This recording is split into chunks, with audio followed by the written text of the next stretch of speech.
the aspiration has been neutralized. A lot of people have lost hope. So like you have the Amazonians who were part of Nigeria until they say, we are tired to become part of Nigeria, we want to go to Cameroon. They left and become part of Cameroon. And now they got to Cameroon, they are tired to be part of Cameroon, they want to stand alone again to become Amazonia. The same thing as Nigerians stood together and said, together we will do this, irrespective of where the resources is coming from, in the east, in the south, in the western part of Nigeria, we will all put it together and operate and move as one nation. But the challenge is the greedy people came in.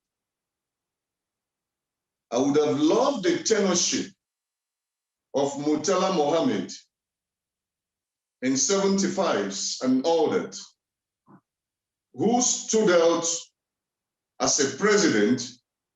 He was even going to shops when he reduced the price of cement in Nigeria. He personally took that initiative of walking into shops as nobody to go ask them, how much is your cement? A lot of people were arrested because they didn't know that was the president. He disguised. What a good president.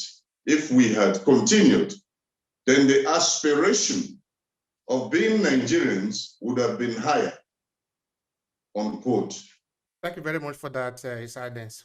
Now, of course, I'm not going to dig deeper into the traditional phase of our leadership because, of course, that is where we would have go more today because looking at your position as a traditional ruler, as a king, that would have been an argument, but that is an argument for another day. Now we're looking at the life of a republic, Nigeria. Now, let's take one thing from our life as a people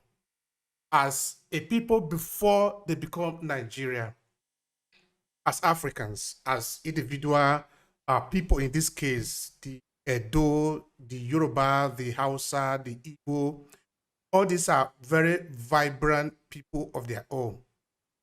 Of course, now when we talk of Pan-Africanism, looking at our countries, looking at our individual countries, sometimes people think maybe we need to dissolve the country that we have today because these are countries, of course, that were formed without consulting us, which, okay, somebody can look upon it as if it were a violation of our right. Yet it is a violation of our right.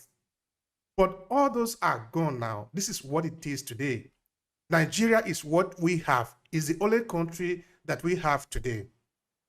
Looking at it from the point of view of a people who have fought war, who have conquered, who have built economy, who have built civilization, moving down from Egypt to Nubia to Benin to Southern Africa to Western Africa.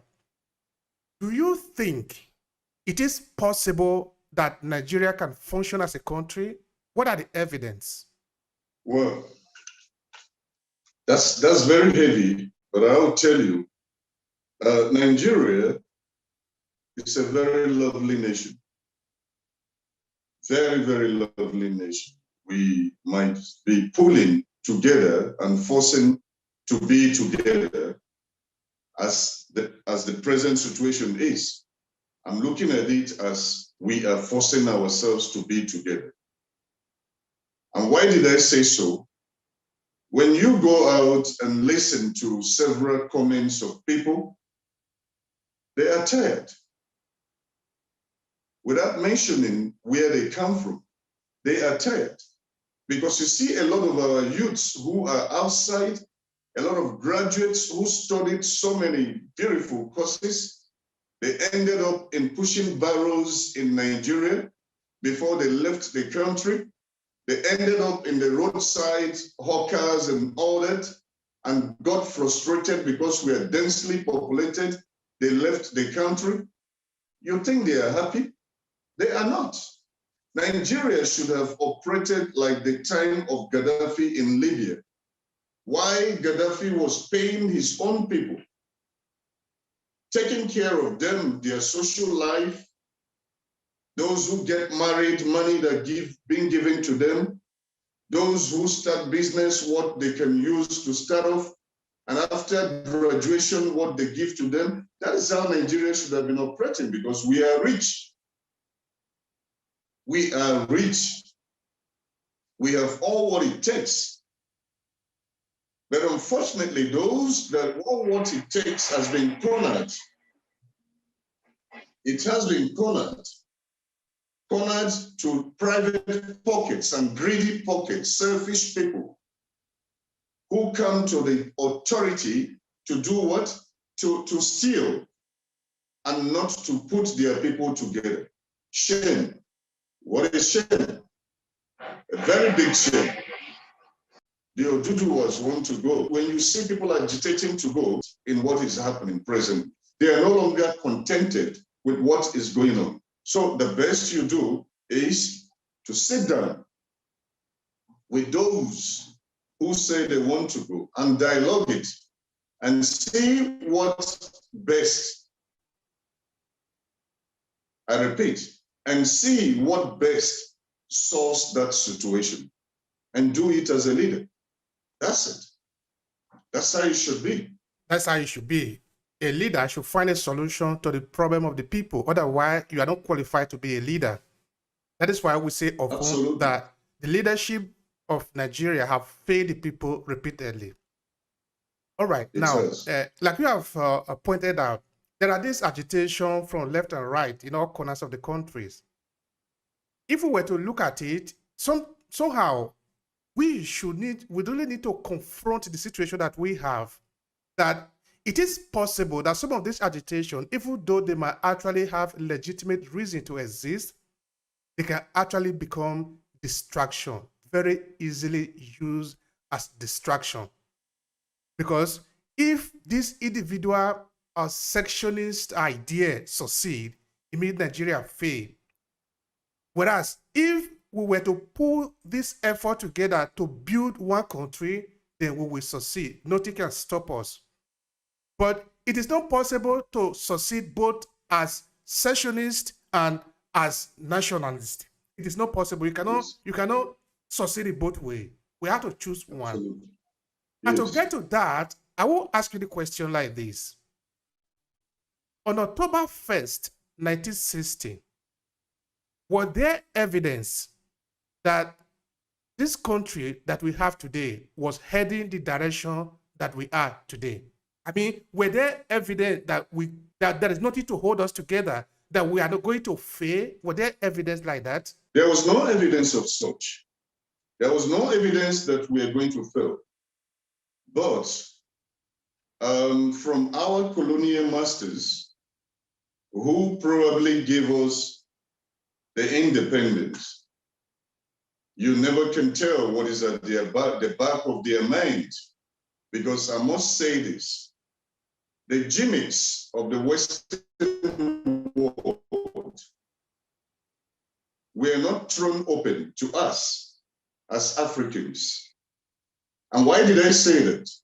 There are several things that the Western world has done in Africa due to they feel that they are the best to set a pace for us that is now working negatively on us.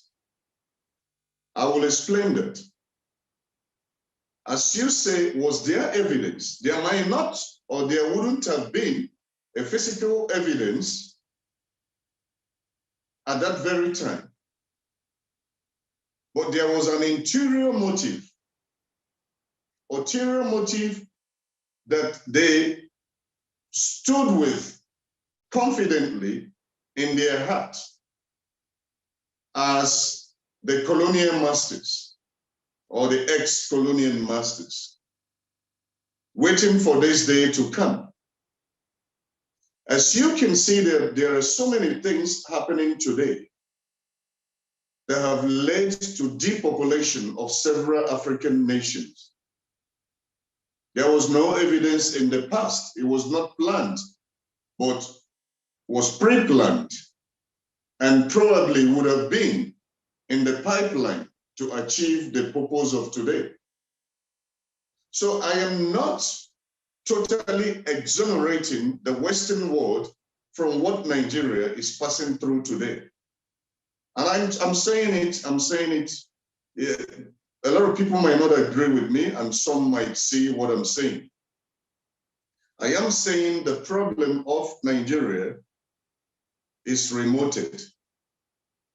It is remoted because a lot has been going on. But what I'm telling my people is that, yes, I might say this stuff or this road does not belong to you, and you took it, and because you took it, I will hold bound to it, or I will use a gun to take it back from you. No, there is always a prescribed order.